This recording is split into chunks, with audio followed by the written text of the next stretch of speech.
ಮಂತ್ರಾಲಯ ಎಂದಾಕ್ಷಣ ಮೈ ರೋಮಾಂಚನಗೊಳ್ಳುತ್ತದೆ.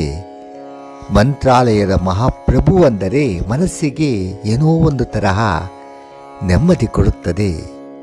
ಮಂತ್ರಾಲಯ ಎಂಬ ಶಬ್ದವೇ ದುಃಖದ ಸಮುದ್ರದಲ್ಲಿ ಮುಳುಗಿದವನಿಗೆ ದಡ ಸೇರಿದಂತೆ ಅನುಭವವಾಗುತ್ತದೆ.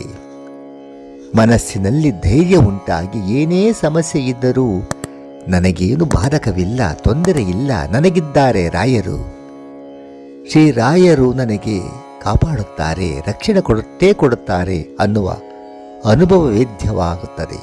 ಆದರೆ ಕೆಲವಾರು ಭಕ್ತರಿಗೆ ಮಂತ್ರಾಲಯ ಅನ್ನುವ ಆ ಸ್ಥಳದ ಮಹಿಮೆ, ಆ ಸ್ಥಳದ ಶಕ್ತಿ ಎಷ್ಟು ಜನಕ್ಕೆ ಗೊತ್ತಿಲ್ಲ. ಭಕ್ತರಿಗೆ ಅದು ಹೇಗೆ ಬಂತು ಆ ಶಕ್ತಿ ಆ ನೆಲಕ್ಕೆ? ಶ್ರೀರಾಯರು ಅದೇ ಸ್ಥಳವನ್ನು ಆರಿಸಿಕೊಂಡಿದ್ದೇಕೆ? ಈ ಹಿನ್ನೆಲೆಯನ್ನು ನಾವು ತಿಳಿದರೆ ಮನಸ್ಸಿಗೆ ಯಾವುದೇ ರೀತಿಯ ಸಮಸ್ಯೆ ಇದ್ದರೂ ಕೂಡ ಹಗುರವಾಗುತ್ತದೆ, ಶಕ್ತಿ ತುಂಬುತ್ತದೆ, ಶಕ್ತಿ ಕೊಡುತ್ತದೆ. ಪೂಜ್ಯಾಯ ರಾಘವೇಂದ್ರಾಯ ಸತ್ಯಧರ್ಮರತಾಯ ಚ ಭಜತಾಂ ಕಲ್ಪವೃಕ್ಷಾಯ ನಮತಾಂ ಕಾಮಧೇನವೇ ಅಪಾದಮೌಳಿ ಪರ್ಯಂತಂ ಗುರುನಾಮ ಆಕೃತಿಂ ಸ್ಮರೇತ್ ತೇನ ವಿಘ್ನಾಃ ಪ್ರಣಶ್ಯಂತಿ ಸಿದ್ಧ್ಯಂತಿ ಚ ಮನೋರಥ. ಶ್ರೀ ಗುರುಭ್ಯೋ ನಮಃ. ಹರಿ ಓಂ. ಮಂತ್ರಾಲಯದಲ್ಲಿ ತಮ್ಮ ಕುಲಸ್ವಾಮಿಯಾದ ಶ್ರೀ ವೆಂಕಟೇಶ್ವರನನ್ನು ಪ್ರತಿಷ್ಠಾಪಿಸಿದರು. ಮಂತ್ರಾಲಯವು ಭಾರತದಲ್ಲಿ ಒಂದು ದೊಡ್ಡ ಆಧ್ಯಾತ್ಮಿಕ ಕೇಂದ್ರವಾಗಿ ಬೆಳಗುವಂತೆ ಮಾಡಬೇಕೆಂಬ ಹಂಬಲವನ್ನು ವ್ಯಕ್ತಪಡಿಸಿದರಂತೆ ಶ್ರೀ ರಾಘವೇಂದ್ರ ಸ್ವಾಮಿಗಳವರು. ತಾವು ವಾಸಿಸಲು ಅನುಕೂಲವಾಗುವಂತೆ ವಿಸ್ತಾರವಾದ ವೆಂಕಟೇಶ್ವರನ ಗುಡಿಯನ್ನು ತಮ್ಮ ಆತ್ಮೀಯರು, ಪಂಡಿತರು, ಪರಿವಾರದವರಾಗಿ ಅನೇಕ ಗೃಹಗಳನ್ನು ನಿರ್ಮಿಸಿಸಿದರಂತೆ ಶ್ರೀ ರಾಘವೇಂದ್ರ ಸ್ವಾಮಿಗಳವರು. ಗುರುಗಳು ವೆಂಕಟಪಂತನ ಮೇಲೆ ಹೊರಿಸಿದ ಒಂದು ದೊಡ್ಡ ಹೊಣೆಯನ್ನು ಸಂತೋಷದಿಂದ ನಿರ್ವಹಿಸುವುದಾಗಿ ವಿಜ್ಞಾಪಿಸಿದರಂತೆ. ಶ್ರೀ ವೆಂಕಟೇಶ್ವರನ ಗುಡಿ ಮತ್ತು ಗೃಹಗಳ ನಿರ್ಮಾಣಕ್ಕಾಗಿ ಸೂಕ್ತ ವ್ಯವಸ್ಥೆಯನ್ನು ಅದರ ಮೇಲ್ವಿಚಾರಣೆಗಾಗಿ ಮಂತ್ರಾಲಯದಲ್ಲೇ ನಿಂತರಂತೆ. ಮರುದಿನ ಗುರುರಾಜರು ವೆಂಕಟಪಂತನೊಡನೆ ತುಂಗಾಭದ್ರಾ ನದಿಯ ಬಳಿ ಅಲ್ಲಿರುವ ಒಂದು ವಿಸ್ತಾರವಾದ ಒಂದು ಬಯಲು ಪ್ರದೇಶಕ್ಕೆ ಕರ್ಕೊಂಡು ಹೋದ್ರಂತೆ. ಒಂದು ಸ್ಥಳವನ್ನು ತೋರಿಸಿದ್ರಂತೆ. ಅಲ್ಲಿ ಭೂ ಖನನ ಮಾಡಲು, ಅಂದರೆ ಭೂಮಿಯನ್ನು ಶೋಧಿಸಲು ಆದೇಶ ನೀಡಿದರಂತೆ. ವೆಂಕಟಪಂತನ ಮೇಲ್ವಿಚಾರಣೆಯಲ್ಲಿ ಆ ಭೂಮಿಯನ್ನು ತೆಗೆಯುವ ಕಾರ್ಯ ಪ್ರಾರಂಭವಾಯಿತು. 4 ಅಡಿಗಳಷ್ಟು ಅಗೆತವಾದಾಗ ಅಲ್ಲಿ ಒಂದು ಅಪೂರ್ವ ದೃಶ್ಯ ಗೋಚರಿಸಿತ್ತಂತೆ. ಆ ಮಣ್ಣನ್ನು ತೆಗೆದು ಸ್ವಚ್ಛ ಮಾಡಿದಾಗ ಅದೊಂದು ವಿಸ್ತಾರವಾದ ಹೋಮಕುಂಡವೆಂಬುದು ವ್ಯಕ್ತವಾಯಿತು.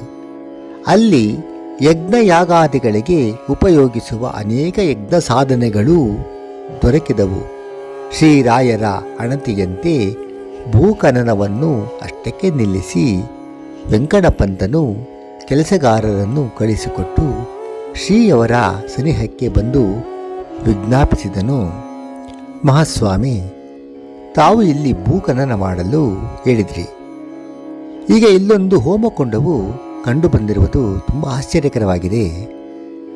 ಇದರ ರಹಸ್ಯವೇನು ನಮಗೆ ತಿಳಿಯಲಿಲ್ಲ. ದಯಮಾಡಿ ತಿಳಿಸಬೇಕಾಗಿ ಕೋರುತ್ತೇನೆ.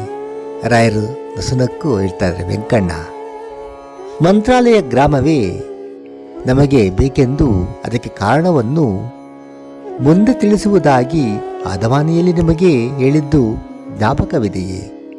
ಹೌದು ಸ್ವಾಮಿ, ಚೆನ್ನಾಗಿ ನೆನಪಿದೆ.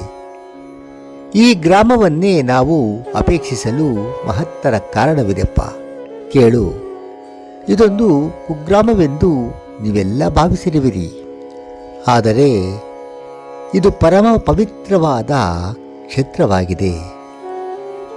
ಇದರ ಮಹಿಮೆ ಬಹಳ ಅಪಾರವಾದದ್ದು. ಇದು ಮಂತ್ರಸಿದ್ಧಿ ಕ್ಷೇತ್ರ. ಹಿಂದೆ ಕೃತಯುಗದಲ್ಲಿ ವೈಷ್ಣವಾಗ್ರಣಿಯಾದ ಪ್ರಹ್ಲಾದರಾಜರು ಈ ಸ್ಥಳದಲ್ಲಿ ಅನೇಕ ಯಜ್ಞಯಾಗಾದಿಗಳನ್ನು ಶ್ರೀಹರಿಯ ಪ್ರೀತ್ಯರ್ಥವಾಗಿ ನೆರವೇರಿಸಿದ್ದಾರೆ. ನೋಡಿ, ರಾಘವೇಂದ್ರ ಸ್ವಾಮಿಗಳವರೇ ಪ್ರಹ್ಲಾದರಾಜರು. ನಾವೇ ಪ್ರಹ್ಲಾದರು ಅಂತ ಹೇಳ್ಕೊಂಡಿಲ್ಲ. ಅಂದು ಪ್ರಹ್ಲಾದನು ಯಾಗಗಳನ್ನು ಆಚರಿಸಿದ ಯಜ್ಞಕುಂಡಪ್ಪ ಇದು. ಪ್ರಹ್ಲಾದನು ನೆರವೇರಿಸಿದ ಯಜ್ಞಗಳಿಂದ ಈ ಭೂಪ್ರದೇಶವು ಪರಮ ಪಾವನವೆನಿಸಿ ಜಗತ್ತಿನ ಯಾವುದೇ ಶಕ್ತಿಗೂ ಮಣಿಯದ ಅಜೇಯ ಕ್ಷೇತ್ರವಾಗಿದೆ. ಇದು ಕೃತಯುಗದ ವಿಚಾರವಾಯಿತು. ಇನ್ನು ತ್ರೇತಾಯುಗದಲ್ಲಿ ದುಷ್ಟ ಶಿಕ್ಷಣ, ಶಿಷ್ಟರ ರಕ್ಷಣೆಯನ್ನು ಮಾಡುವುದಕ್ಕಾಗಿ ಶ್ರೀಮನ್ನಾರಾಯಣನು ಶ್ರೀರಾಮಚಂದ್ರನಾಗಿ ಅವತರಿಸಿದ. ಶ್ರೀರಾಮಚಂದ್ರನು ಪಿತೃವಾಕ್ಯ ಪರಿಪಾಲನೆಗಾಗಿ ಸೀತಾ ಲಕ್ಷ್ಮಣರೊಡನೆ ವನವಾಸಕ್ಕೆ ತೆರಳಿದಾಗ ರಾವಣನು ಸೀತಾಮಾತೆಯ ಪ್ರತಿಕೃತಿಯನ್ನು ಅಪಹರಿಸಿದಾಗ ರಾಮಭದ್ರನು ಲಕ್ಷ್ಮಣನೊಡನೆ ಲೋಕಮಾತೆಯಾದ ಸೀತಾ ಪ್ರತಿಕೃತಿಯನ್ನು ಅರಸುತ್ತಾ ಎಲ್ಲೆಡೆ ತಿರುಗುತ್ತಿರುವಾಗ ಈ ಸ್ಥಳಕ್ಕೆ ಬಂದು ಕೆಲ ಕ್ಷಣಗಳ ಕಾಲ ಇಲ್ಲಿ ವಿಶ್ರಮಿಸಿದ್ದು ಮುಂದೆ ತೆರಳಿದ್ದನಂತೆ. ಅಂತೆಯೇ ಶ್ರೀರಾಮ ಲಕ್ಷ್ಮಣರ ಪಾದದ ರಜಸ್ಸಿನಿಂದ ಈ ಪ್ರದೇಶವು ಪರಮ ಪಾವನವಾಗಿದೆ. ಇನ್ನು ದ್ವಾಪರ ಯುಗದಲ್ಲಿ ವೆಂಕಣ್ಣ, ದ್ವಾಪರ ಯುಗದಲ್ಲಿ ಈ ಪ್ರದೇಶವು ಅನುಸಾಲ್ವನ ರಾಜ್ಯಕ್ಕೆ ಸೇರಿದ್ದಿತ್ತು. ಕುರುಕ್ಷೇತ್ರ ಯುದ್ಧವು ಮುಗಿದು ಪಾಂಡವರಿಗೆ ವಿಜಯವಾಗಿ ಧರ್ಮರಾಜನ ಪಟ್ಟಾಭಿಷೇಕವಾದ ಮೇಲೆ ಪಾಂಡುನಂದನನಾದ ಯುಧಿಷ್ಠಿರನು ಬಂಧು ಬಾಂಧವರು ಪೂಜಾರ್ಹರಾದ ಆಚಾರ್ಯಗಳ ಆನಂದದಿಂದ ದುಃಖಿತನಾದಾಗ ಶ್ರೀಕೃಷ್ಣನು ಅವನಿಗೆ ಒಂದು ಹನನ ದೋಷ ಪರಿಹಾರ ಮತ್ತು ಮನಃಶಾಂತಿಗಾಗಿ ಅಶ್ವಮೇಧ ಯಾಗವನ್ನು ಮಾಡುವಂತೆ ಸಲಹೆ ಮಾಡಿದರಂತೆ. ಧರ್ಮನಂದನನು ಶ್ರೀಕೃಷ್ಣನ ಅಪ್ಪಣೆಯಂತೆ ಅಶ್ವಮೇಧ ಯಾಗವನ್ನು ಮಾಡಿದನು. ದೀಕ್ಷಾಬದ್ಧನಾಗಿ ಯಾಗಾಶ್ವವನ್ನು ಅಲಂಕರಿಸಿ ಪೂಜಿಸಿ ಬಿಟ್ಟನು. ಅರ್ಜುನನು ಸೈನ್ಯ ಸಮೇತನಾಗಿ ಯಾಗಾಶ್ವ ರಕ್ಷಣೆಗಾಗಿ ಹೊರಟನು. ಕುದುರೆಯು ಅನೇಕ ರಾಜ್ಯಗಳನ್ನು ಬಳಸಿ ಸ್ವಚ್ಛಂದವಾಗಿ ತಿರುಗುತ್ತಾ ಈ ಪ್ರದೇಶಕ್ಕೆ ಬಂದಾಗ ವೀರನಾದ ಅನುಸಾಲ್ವನು ಆ ಯಾಗಾಶ್ವವನ್ನು ಕಟ್ಟಿಹಾಕಿದನು. ಇದರ ಪರಿಣಾಮವಾಗಿ ಯಾಗಾಶ್ವವನ್ನು ಹಿಂಬಾಲಿಸಿ ಬಂದ ಅರ್ಜುನನಿಗೂ ಅನುಸಾಲ್ವನಿಗೂ ಇದೇ ಸ್ಥಳದಲ್ಲಿ ಭೀಕರವಾದ ಯುದ್ಧ ನಡೆಯಿತು. ತ್ರಿಲೋಕ ವಿಜಯಿಯಾದ ಅರ್ಜುನನಿಗೆ ಅನುಸಾಲ್ವನನ್ನು ಸೋಲಿಸಲಾಗಲಿಲ್ಲ. ಅನುಮಾನದಿಂದ, ಅಪಮಾನಗಳಿಂದ, ದುಃಖಗಳಿಂದ ಬಳಲಿದ ಅರ್ಜುನನು ಪರಮಾತ್ಮನಾದ ಶ್ರೀಕೃಷ್ಣನನ್ನು ಸ್ಮರಿಸಿದನು. ಮಮ ಪ್ರಾಣಾಹಿ ಪಾಂಡವ ಎಂದು ಸಾರಿದ್ದ ಭಗವಾನ್ ಶ್ರೀಕೃಷ್ಣನು ಅರ್ಜುನನ ಮೇಲೆ ಅವನ ಮೊರೆ ಕೇಳಿ ಕಾರುಣ್ಯದಿಂದ ತತ್ಕ್ಷಣವೇ ಇಲ್ಲಿ ಪ್ರತ್ಯಕ್ಷನಾದನು. ಅರ್ಜುನನು ಕೃಷ್ಣ ಪರಮಾತ್ಮನಲ್ಲಿ ಸಮಸ್ತ ವೃತ್ತಾಂತವನ್ನು ನಿವೇದಿಸಿ ವಿಜಯ ದೊರಕಿಸಿಕೊಡುವಂತೆ ಪ್ರಭುವಿಗೆ ನಮಸ್ಕರಿಸಿದನಂತೆ. ಮಂದಹಾಸ ಬೀರುತ್ತಾ ಶ್ರೀಕೃಷ್ಣನು ಅರ್ಜುನನನ್ನು ಸಮಾಧಾನಪಡಿಸುತ್ತಾ, ಅರ್ಜುನ, ಅನುಸಾಲ್ವನನ್ನು ಜಯಿಸಲಾಗಲಿಲ್ಲವೆಂದು ಚಿಂತಿಸಬೇಡ. ಅನುಸಾಲ್ವನು ಹಿಂದೆ ಪ್ರಹ್ಲಾದರಾಜನು ಯಜ್ಞಗಳನ್ನು ಆಚರಿಸಿದ್ದ ಪರಮ ಪವಿತ್ರವಾದ ಯಜ್ಞಕುಂಡವಿರುವ ಸ್ಥಳದಲ್ಲಿ ನಿಂತು ನಿನ್ನೊಡನೆ ಯುದ್ಧ ಮಾಡುತ್ತಿದ್ದಾನೆ. ಆದ್ದರಿಂದಲೇ ನೀನು ಅವನನ್ನು ಜಯಿಸಲಾಗಲಿಲ್ಲ. ಈ ಸ್ಥಳದ ಪ್ರಭಾವ ಬಹಳ ಮಹತ್ವವಿದೆ. ನೀನು ಮಾತ್ರವಲ್ಲ, ಜಗತ್ತಿನಲ್ಲಿ ಮತ್ತಾರಿಂದಲೂ ಕೂಡ ಅವನನ್ನು ಜಯಿಸಲು ಶಕ್ಯವಿಲ್ಲ. ಅವನು ಅಜೇಯನಾಗಿರುವುದು ತನ್ನ ಪರಾಕ್ರಮದಿಂದಲ್ಲ, ಅದು ಈ ಪಾವನ ಕ್ಷೇತ್ರದ ಮಹಿಮೆಯ ಫಲ. ಪಾರ್ಥ, ನೀನು ಎಷ್ಟು ಬಾರಿ ಯುದ್ಧ ಮಾಡಿದರೂ ಕೂಡ ಅವನು ಈ ಸ್ಥಳದಿಂದ ಕದಲುವವರೆಗೂ ನೀನು ಅವನನ್ನು ಗೆಲ್ಲಲಾರೆ. ಈಗ ಅವನನ್ನು ನಾವು ಉಪಾಯದಿಂದ ಜಯಿಸಬೇಕು. ಧನಂಜಯ, ನೋಡಿ ಈಗ ನನ್ನ ಯೋಗಮಾಯೆಯ ಪ್ರಭಾವವನ್ನು. ಹೀಗೆ ಹೇಳಿದ ಶ್ರೀಕೃಷ್ಣ ತನ್ನ ಯೋಗ ಮಾಯೆಯನ್ನು ಬೀರಿ ಕ್ಷಣಾರ್ಧದಲ್ಲಿ ಅನುಸಾಲ್ವನನ್ನು ಆ ಯಜ್ಞಕುಂಡವಿದ್ದ ಸ್ಥಳದಿಂದ ಬಹುದೂರ ಹಿಂದೆ ಸರಿಯುವಂತೆ ಮಾಡಿ, ಅದನ್ನು ಮಾಡಿದ ಕೂಡಲೇ ಅರ್ಜುನನ ರಥವನ್ನು ಈ ಸ್ಥಳದಲ್ಲಿ ನಿಲ್ಲಿಸಿದನಂತೆ. ಜಗನ್ನಾಟಕ ಸೂತ್ರಧಾರಿಯಾದ ಶ್ರೀಕೃಷ್ಣ ಪರಮಾತ್ಮ. ಆಗ ಮತ್ತೆ ಅರ್ಜುನ ಅನುಸಾಲ್ವರಲ್ಲಿ ಯುದ್ಧ ಪ್ರಾರಂಭವಾಯಿತು. ಆಶ್ಚರ್ಯ ಏನಂದರೆ, ಅರ್ಜುನನು ಕ್ಷಣಾರ್ಧದಲ್ಲಿ ಅನುಸಾಲ್ವನನ್ನು ಪರಾಭವಗೊಳಿಸಿದನು. ಅನುಸಾಲ್ವನು ಶ್ರೀಕೃಷ್ಣಾರ್ಜುನರಿಗೆ ಅಭಿನಂದಿಸಿ ಕಪ್ಪ ಕಾಣಿಕೆಗಳನ್ನು ಅರ್ಪಿಸಿ ಯಾಗಾಶ್ವವನ್ನು ತಂದುಕೊಟ್ಟನಂತೆ. ಇಂತು ನರನಾರಾಯಣನೆಂದು ಖ್ಯಾತರಾದ ಅರ್ಜುನ ಮತ್ತು ಶ್ರೀಕೃಷ್ಣ ಪರಮಾತ್ಮನ ಪಾದದ ಧೂಳಿಯಿಂದ, ಪಾದಸ್ಪರ್ಶದಿಂದ ಈ ಸ್ಥಳವು ಪಾವನವಾಗಿದೆ ಎಂದು ವಿವರಿಸಿದರಂತೆ. ಗುರುರಾಜರ ವಚನವನ್ನು ಆಲಿಸುತ್ತಾ ವಿಸ್ಮಯದಿಂದ ಕರ ಮುಗಿದು ನಿಂತಿದ್ದ ವೆಂಕಟಪಂತನನ್ನು ನೋಡಿ ದರಹಾಸ ಬೀಳ್ತಾರಂತೆ. ಶ್ರೀರಾಯರು ಮುಂದುವರೆದು ಮತ್ತೆ ಹೇಳ್ತಾ ಇದ್ದಾರೆ, ಇಷ್ಟೇ ಅಲ್ಲ, ಮುಂದೆ ಕಲಿಯುಗದಲ್ಲಿ ಈ ಭಾಗವು ರಾಷ್ಟ್ರಕೂಟರಿಗೆ ಸೇರಿದ್ದು, ನಂತರ ಸಾಕ್ಷಾತ್ ವಾಯುದೇವರ ಅವತಾರನಾದ ಶ್ರೀ ಆಂಜನೇಯನ ನಾಡೆಂದು ವಿಖ್ಯಾತವಾದ ಹಂಪೆಯಲ್ಲಿ ವಿಜಯನಗರದ ಕರ್ನಾಟಕ ಸಾಮ್ರಾಜ್ಯವು ಸ್ಥಾಪಿತವಾಗಿ ಕನ್ನಡ ಚಕ್ರವರ್ತಿಗಳು ಧರ್ಮದಿಂದ ರಾಜ್ಯ ಪರಿಪಾಲನೆ ಮಾಡುತ್ತಿರುವಾಗ ಈ ಪ್ರದೇಶವು ಕನ್ನಡ ಸಾಮ್ರಾಜ್ಯಕ್ಕೆ ಸೇರಿದ್ದಿತ್ತು. ಆಗ ಶ್ರೀಮನ್ಮಧ್ವಾಚಾರ್ಯರ ಮಹಾಸಂಸ್ಥಾನಾಧೀಶ್ವರರು, ಜ್ಞಾನನಿಧಿಗಳು, ನಮ್ಮ ಪೂರ್ವಾಚಾರ್ಯರು ಆದ ಶ್ರೀ ವಿಭುದೇಂದ್ರ ತೀರ್ಥರು ಶ್ರೀಪಾದಂಗಳವರು ಜ್ಞಾನ, ಭಕ್ತಿ, ವೈರಾಗ್ಯಾದಿ ಸದ್ಗುಣಗಳಿಂದ ಪ್ರಭಾವಿತರಾದ ಕನ್ನಡ ಸಾಮ್ರಾಟರು ಈ ಗ್ರಾಮವನ್ನು ಶ್ರೀ ವಿಭುದೇಂದ್ರ ತೀರ್ಥರಿಗೆ ಗುರುಗಳಿಗೆ ದಾನ ಮಾಡಿದರು.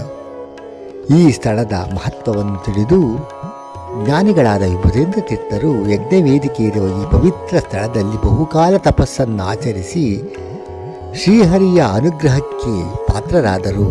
ಆದರೆ ಮುಂದೆ ವಿಜಯನಗರ ಪತನವಾದ ಮೇಲೆ ಈ ಪ್ರಾಂತ್ಯವು ವಿಜಾಪುರದ ಸುಲ್ತಾನರ ವಶವಾದ್ದರಿಂದ ಈ ಗ್ರಾಮವು ಶ್ರೀ ಮಹಾಸಂಸ್ಥಾನದ ಕೈ ತಪ್ಪಿ ಹೋಯಿತಪ್ಪ. ಈ ಗ್ರಾಮವು ಪರಮ ಪವಿತ್ರವೂ ಮಂಗಳಕರವೂ ಮಹಿಮೋಪೇತವೂ ಆಗಿದ್ದು ಒಂದು ಕಾಲದಲ್ಲಿ ನಮ್ಮದೇ ಆಗಿದ್ದುದರಿಂದಲೇ ನಾವು ನಮ್ಮದಾಗಿದ್ದ ಈ ಗ್ರಾಮವನ್ನು ಸಂಪಾದಿಸಲೆಂದೇ ಆದವಾನಿಗೆ ಬಂದು ನವಾಬನಿಂದ ಮತ್ತೆ ದಾನವಾಗಿ ಪಡೆದೆವು.